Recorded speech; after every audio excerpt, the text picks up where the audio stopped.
And we're back to the Dancegod Lloyd conversation.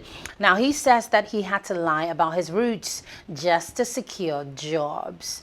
Famous Ghanaian dancer, Lord Anu Konedu, popularly known as Dancegod Lloyd, had to lie about his roots just to secure jobs at the beginning of his career. According to him, he was not shy but had to lie about his background for fear of losing opportunities when he visited the homes and offices of his clients for dance lessons.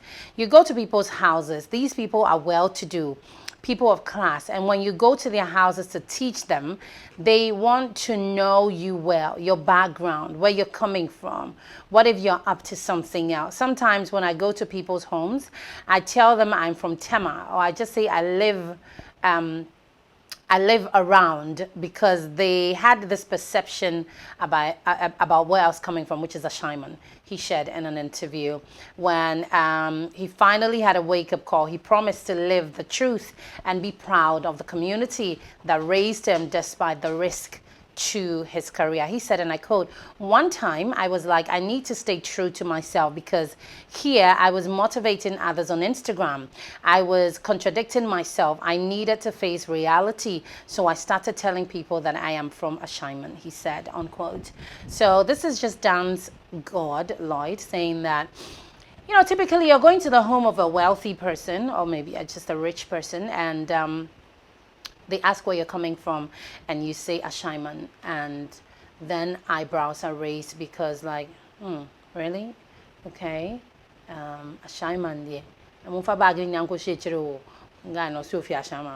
Problem. You know what I mean? And these are typically the kind of things that we hear, you know, on a regular. When people talk about Nima, when people talk about a shaman, when people talk about, I mean, there are certain places, certain parts of Accra or in Accra that when mentioned, typically you find that people would raise an eyebrow. You know, that's not to say that everybody who comes from there is a certain kind of way. We stereotype a lot when it comes to these places, but are we really wrong when we do that? Or I mean, isn't it? I really don't know when it comes to this one in particular. I don't know how to feel about it. I'm neither here nor there, you know. I've gone through a shaman. I've gone through a shaman a lot, like a shaman market, you know, to buy things and all. But typically when I'm walking through a shaman market, if I have a bag, I can't do like the side bag in a shaman market.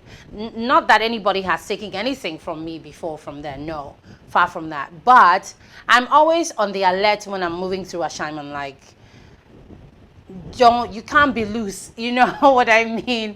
And it's because of things that we've been told or things that we hear happen to other people who move through those areas. So when you're going there, you're very alert, you know what I mean? You choose not to take even a side bag, like you're holding on to everything for dear life. Like, I don't want to, we are loser, masa akeboete, ewo chale, I don't feel vigilant, like chalk in a kind, going like chale. You don't know, hey, nobody, even somebody pass in front of you, check everything to see like everything balanced before you continue. And that's just a thing, okay? That's just a thing. But I can understand exactly where he's coming from, because you can't, suppose you're going to teach somebody, I don't know, dance and, I don't know, cantonments. Let's just look at the A-list areas in Accra. I didn't make them up. That's just what I came to meet. If you're talking cantonments, if you're talking Laboni, Airport, if you're going to those areas to teach somebody how to dance, and they ask where you're from and you say you're from a shaman, typically they will raise eyebrows, which is not to say that there's anything wrong with you.